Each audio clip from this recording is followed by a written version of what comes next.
Pagsapit sa dalampasigan ng bagong tuklas na lupain, kasama sa pag-ahon ng pinuno at mga kawal ang alagad ng simbahan, dala ang krus. Sa paraang ito, dumating sa binansagan nilang Filipinas ang pananampalatayang Katoliko-Romano, na sa loob ng may 400 taon ay naging relihiyon ng mga katutubo. Lubos sa kapangyarihan ng simbahan, ng mga prayle.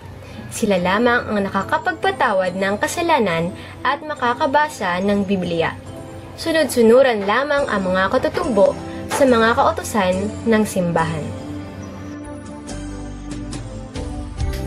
Matapos magapi ang mga barkong bandigman ng Espanya sa labanan sa Look ng Maynila at mabili ng bansang Amerika ang Pilipinas, ay isinugo ng pamahalaang Amerikano kasama ng kanyang mga kawal ang mga naunang misyonero upang pangalagaan ang pangangailangan sa pagsamba ng mga kawal.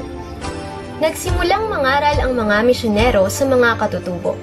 Nakarating ang mga Amerikanong misyonero sa Binuangan sa pangunguna ni Dr. Marvin A. Rader kasama si Pastor Catalino Santos. Nagdala sila ng mensahe ng Diyos at pananampalatayang metodista sa ating nayon. Nahikayat ang ilang haligi ng Romano Katoliko sapagkat bago ito sa kanilang pandinig, kaiba sa kinamulatang katuroang Katoliko, at nakaramdam sila sa kapwa ng pag-iinit ng puso na nagpasigla ng kanilang damdamin. Buwan ng Mayo 1905, nang marinig na Tiburcio o Bucio de los Reyes at Arcadio Cadio Mendoza ang makabagong katuruan. Dahil sa bagong karanasan, masigla nilang ibinalita ang narinig at nasaksihan sa kanilang mga pamilya, pinsan at kaibigan. Sabay ng paglago ng bagong pananampalataya ay dumating ang mabibigat na mga pagsubok. Matalim at umusgang pagtutuliksa ng simbahang Katoliko. Ang batuhin sa gitna ng pananambahan o dili kaya'y dulutan sila ng malakas na ingay. Ngunit, ang buong kapatiran ay patuloy na nagtapat sa kanilang pananampalataya. Isang pangyayari ang nagbigay ng pagkakataon sa kapatiran na ipakita sa lahat na umuusig ang tunay na kahulugan ng pag-ibig sa kapwa. Ang pakikipagkapwa-tao, pagtutulungan, pagbibigayan ang ilan sa mga naging susi upang maabot ang marami nating kababaryo. Maraming tao ang nagsimulang mag-ukol ng mataas na pagkilala at pagpapahalaga sa kapatiran ng bagong iglesia. Dahil dito, may mga nahikayat sila kaya't naging inspirasyon at hamon ito upang ang ating iglesia sa Queibadya ay matatag noong 1916. Sa pagdaan ng mga taon, ang bagong gusaling sambahan ay naging maliit sa pagpatuloy ng padami ng ating kapatiran. Kaya kinakailangang magtayo ng isang bahay dalanginan. Kahit may kahirapan sa buhay, sa bitkis ng pagkakaisa at pagtutulungan ay nakapagpatayo ng isang kapilya. Sumapit ang ikalawang digmaang pandaigdig.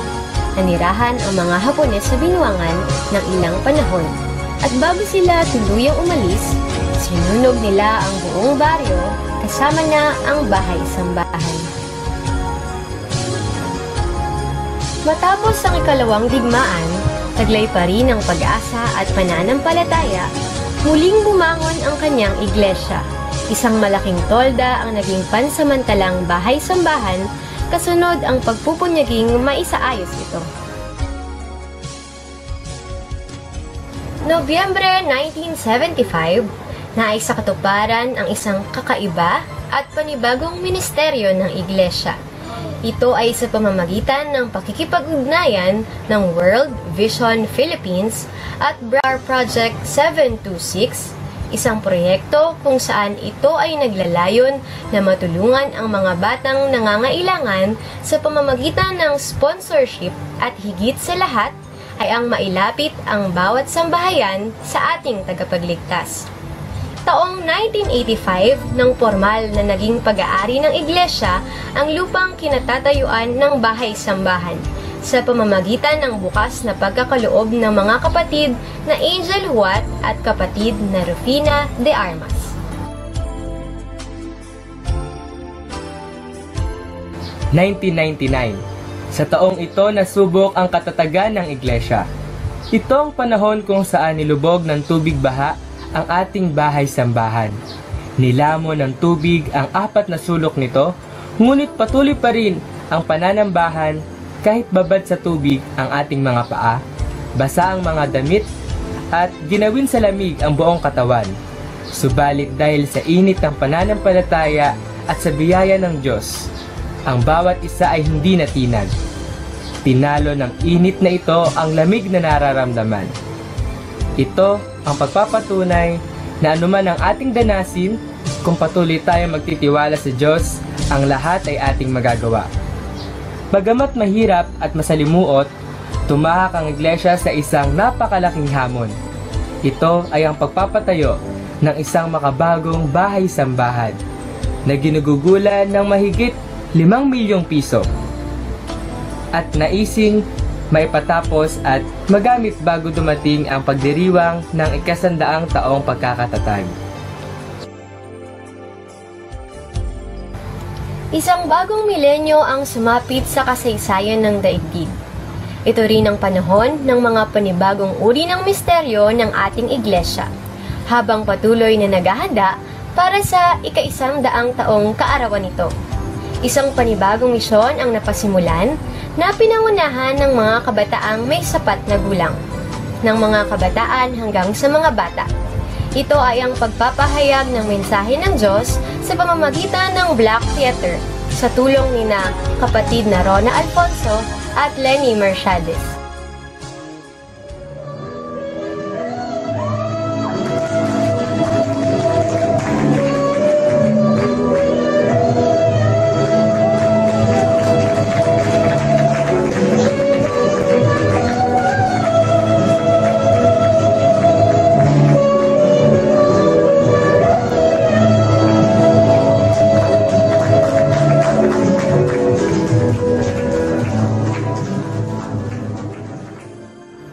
Taong 2004 nang magpasya rin ang council na ayusin ang munting paaralan. Kaya't ipinasyang ipatala ito sa Securities and Exchange Commission at sa the Department of Education. Kabilang dito ang pagbabago ng pangalan mula sa Binuangan Ecumenical School sa Binuangan Ecumenical School of Tomorrow. Taong 2016, ang ating paaralan na Binuangan Ecumenical School of Tomorrow ay binigyan ng pagkilala kung saan ito ang kauna-unahang preschool sa division ng Bulacan. Inaprobahan ng Department of Education sa pangunguna ng board chairman nito na si Flordelisa J. Papa. Nagpatuloy ang ating iglesia sa iba't ibang ministeryo. Masiglang inabot ang mga kababaryo at nagsagawa ng mga gawaing makatutulong sa pagpapalagong espiritual na buhay at pagpapalaganap ng salita ng Diyos. Ngunit sa pagsapit ng taong 2020, panibagong pagsubok ang tinahak ng ating iglesia, ang pagdating ng pandemyang COVID-19. Dahil dito, pansamantalang ipinagbawal ng gobyerno ang pagsasama-sama ng mga tao upang maiwasan ang pagkalat ng nasabing sakit. Ipinagbawal ang pananambahan ng sama-sama sa loob ng iglesia. Sa panahong ito ng pandemya, ang pagtutulungan at pagmamalasakitan ang nangibabaw sa ating lahat.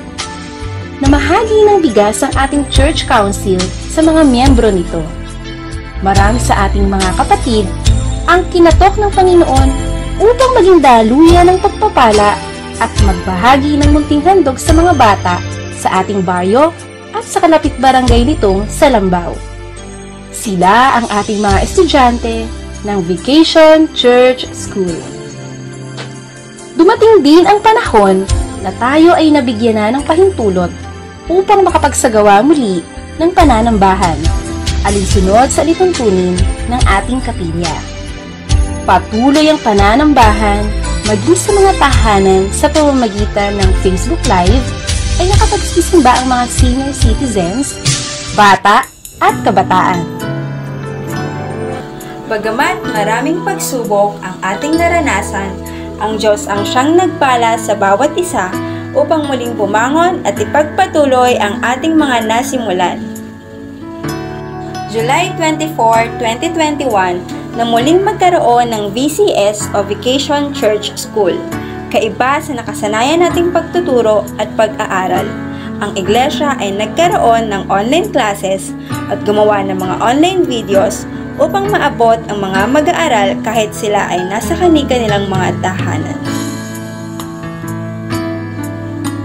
September 3, 2021, matapos ang isang taong pagpapahinto ng Binuangan Ecumenical School of Tomorrow, dahilan na rin sa pandemya ang ating naranasan, ito naman ang panahon kung saan muling binuksan ang ating munting paaralan.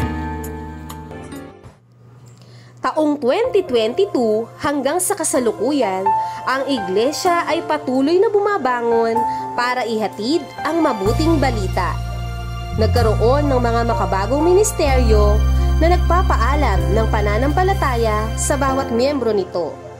Ang nagkakaisang Iglesia Metodista sa Binuangan ay sama-samang maglilingkod para sa kapurihan ng ating Panginoon. Nagpatuloy ang kanyang iglesia sa mga ministeryong ipinagkatiwala sa kanya ng Diyos.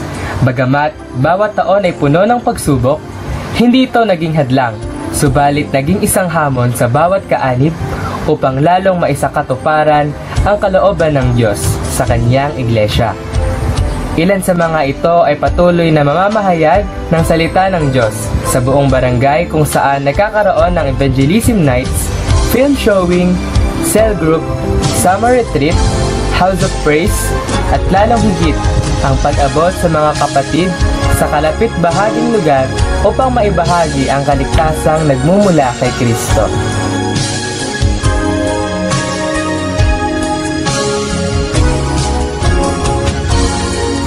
Nagkaroon at magkakaroon pa ng pagpapalitan ng mga manggagawa, mga namumuno at panibagong kasapi ng iglesia.